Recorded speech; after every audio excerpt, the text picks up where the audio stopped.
Hey guys, welcome to my channel. We are reading Emily Windsnap and the Ship of Lost Souls by Liz Kessler.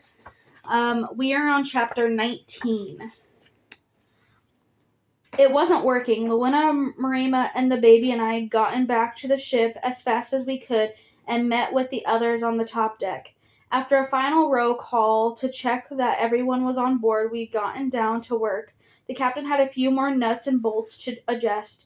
Things he hadn't fixed before. He'd lost himself to Atlantis. He spent about an hour down on the lower deck with a couple of other men, and between them they got the engine going again. Meanwhile, Luwina put all her navigational charts in order and plotted the complicated route home. The passengers had pulled up all the ropes, closed all the doors, fastened down everything to loose, tidied up the spillages and mayhem all around the ship. The engines were in working order. This was it. We were ready to leave, but we weren't going anywhere. The ship wouldn't budge. We even tried hoisting the sails. Nothing. We all gathered on the top deck, all except the captain. He was still inside, trying to get us going. "What's the matter? Why aren't we moving?" one of the women asked. She was an older lady with white hair on the ship with her husband, who was sitting next to her. Have we checked the anchor?" she asked. It's not stuck, is it?" "We've checked the anchor," Luwina replied. "It's not that. And it's not the sails, or the engine either. I've charted our route. We all know it's going to be a complicated journey, and not one that many would manage to follow. But we've put all of our coordinates into the computers, and our captain is one of the best there is. We should be on our way. I don't know what's stopping us." I checked my countdown watch. 3:37, less than a third of the time I started with. How had that happened so quickly? I could feel the flickering in my body, as though a panic fish were flapping around inside my stomach. "Are you all absolutely positive you haven't brought anything back to the ship from Atlantis?" I asked. "Gifts for your family, little trinkets, chocolate, anything?" We checked all the cabins and all the communal spaces, and there's nothing anywhere. One of the men, Charlie, said anything we found was either left behind on the island or has never been thrown from the ship. "We've even frisked one another to make sure there's nothing in our clothes," added Tony. "And doesn't make sense. We should be moving," Luwina mused. She jiggled her baby as she talked, staring out at sea, murmuring as she thought out loud. The ship's fixed. The route is mapped. We have nothing here from Atlantis." And then, as I watched her bounce her beautiful baby on her hip, it hit me. The moment it did, I wished all my might that I was wrong, but I knew I wasn't. "You have..." My voice came out as a croak. "Huh?" Luwina turned to me. The baby gurgled as she moved. I cleared my throat. "You have something from Atlantis," I said, forcing unwelcome words out through the unwilling throat. I kept my eyes focused on Luwina. As she gazed back at me, I saw the truth dawn in her eyes. Luwina's face drained of color. "No," she whispered. "No," wrapping both arms so tightly around her baby. I was almost afraid she'd squash her. She stood there, shaking her head and repeating the words over and over. "No, no, no, no." Marima came over to Luwina and asked to put a hand on her arm. "What is it?" she asked. "What's wrong?" Luwina continued, shaking her head. Oh my gosh. Tears fell from her face onto the bundle of her arms. "It's the baby," I said hoarsely. "I don't understand," Marima insisted. "What about the baby?" "She was born here," Luwina cried. Her voice was like the howl of an injured animal. "She's from Atlantis. As long as she is on the ship, we can never escape." I wasn't sure how long we stood in silence after that. Actually, I had fairly reasonable guess. My countdown watch was saying 3:16, just over 3 hours to go, and we had discovered a problem I had no idea how to solve. I wasn't sure that there could be a solution. I'm not leaving her behind, Luena said, clutching her baby tightly in her chest. I'm not leaving her.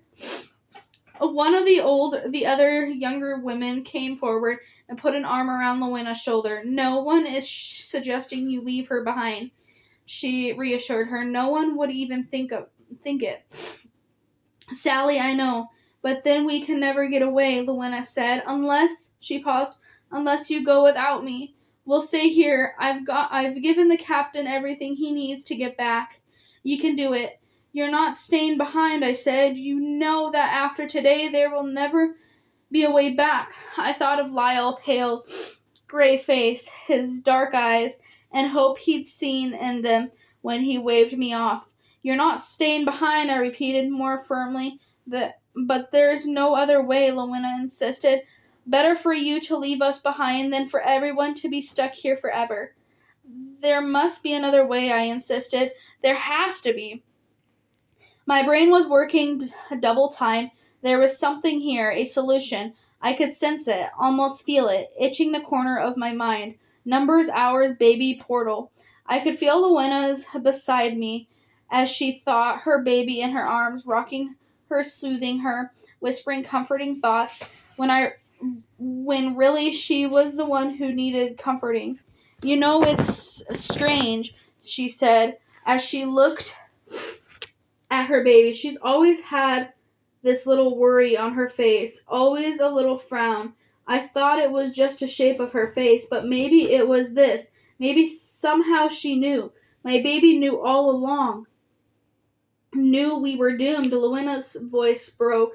A tear slipped down her cheek onto the baby's head. Hey, shush now. Don't say anything like that, Marima muttered. No one's doomed. We'll sort this out. We'll think of a solution. Luena shook her head. There's no solution, she cried. I can't bear it. My love for my husband and my love for my baby pulling me in an opposite direction, and me torn into pieces between them. Wait, that was it. No one needs to stay behind, I said. We can all get back home. I've got an idea. Everyone hushed and came closer as I explained my plan. There's a portal. That's how I got here. It will open again in, I checked my watch, 2:51, less than 3 hours. It will stay open for as long as the slack tide and the dusks are attuned. How long is that? A man asked. I don't know. A matter of minutes. You lose track of time when you're going through the portal. Makes about as much sense as everything else around here. One of the men mumbled. Exactly, I agree. All I know is that I was thrown around in a swirling tunnel of light and electricity, and I glanced at Luena. She was holding the baby even closer. I decided she didn't need much description of the journey. Anyway, there isn't long, but there's long enough. Long enough for what? Ruth asked. To get back, I said. You mean you're not going to come with us on the ship? She asked. I shook my head. It's not for me. Or at least it was. I looked at Luena again. I could see she knew where I was going. You'd let us use the portal, she breathed. It's a loophole, a glitch, an Atlantis armor, a backdoor to sneak through without anyone knowing. It's all about between states. The dusk and the slack tides are two. You have to have two more between states for it to work. I turned to Luena. You're the semi-mirror like me. That's one, Luena said. What's the other? You just said it yourself. Your situation is making you have to choose between going home to your husband or staying here with your baby. You can't possibly pick one over the other. You're stuck between the two. You think that will work? The captain asked. It's enough to get her through this portal. It's the best chance I can think of, I said, but it's up to Luena. I'll try it, she said insistently. I'll try anything, but what about the rest of you? What about us? Ruth asked. What if I abandon you and the ship can't make it back? You'll hit the massive metanic resistance as you leave, and then again when you're nearing the point where the earthquake took us through. It could be devastating, and I won't be there to help guide you through it. What if I return home and the rest of you are stuck here forever? I couldn't live with that. Everything is in place. You said yourself. The ship will make it back. I glanced down at the baby, now sleeping in her mother's arms, blissfully unaware of the drama being played out around her. As long as this little piece of Atlantis isn't on board. Luena nodded. What if they don't make it back? Sally asked. What if you're wrong about this between thing? I'm willing to take that risk, Luena answered. It's got to be worth a try, as long as I have my baby with me. This is the best chance of all of us getting home, I said, catching Alan's eyes. I don't know about the rest of you, but I'm not prepared to leave anyone behind. Alan nodded at me. We all agree, he said. It's the best opinion. Luena came over to my side and put an arm around me. It's a risk for all of us, but you're right. It's the best chance, possibly our only chance. She looked around at the group. Come on, she said. Let's get ready to try again.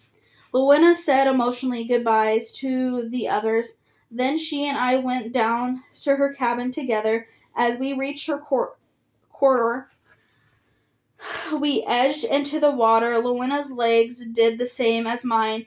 They melted away, fused together, and turned into a beautiful silvery tail. Luena held out her baby, half in the water and above it.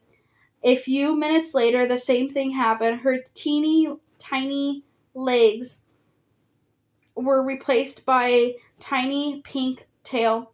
I think she was the cutest thing I'd ever seen.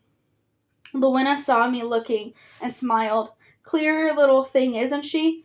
She's swishy. Okay, let's go, Luena said, and we swam to her cabin. The ship's timer had been synchronized with my watch, so we were counting down together. 12 minutes to go, nearly there. If everything worked as it should in 12 minutes, the window in Luena's cabin would turn into a portal, and she and her baby would swim through it and back into the real world. The moment they were gone, the ship should start to move. What if it didn't?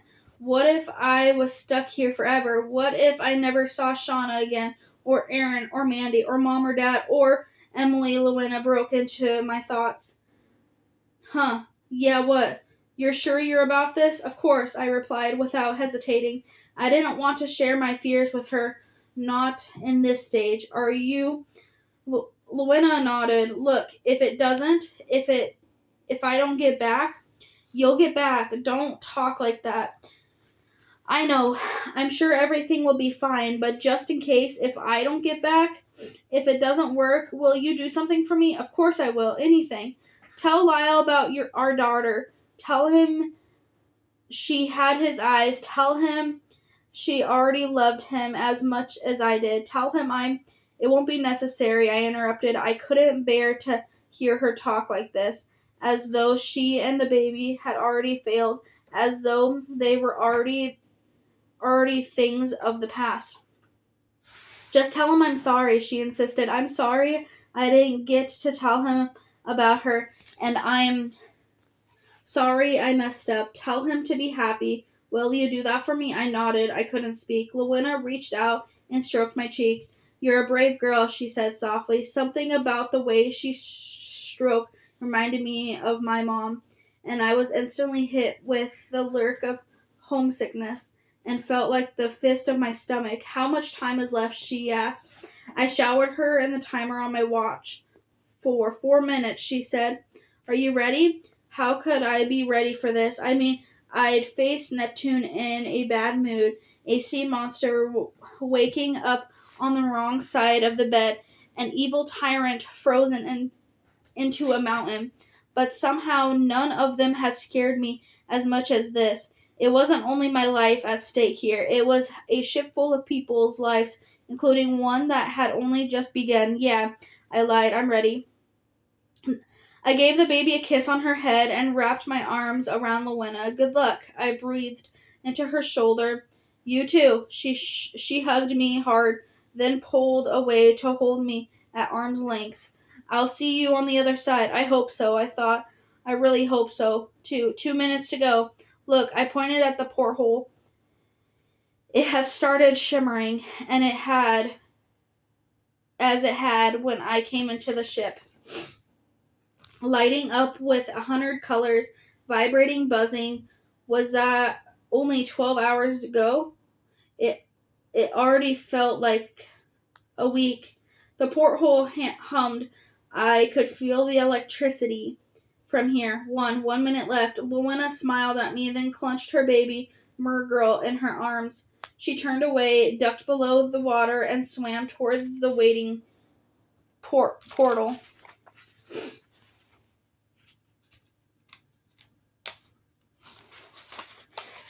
And that is the end of chapter 19, guys. I will see you guys in chapter 20 in the next video.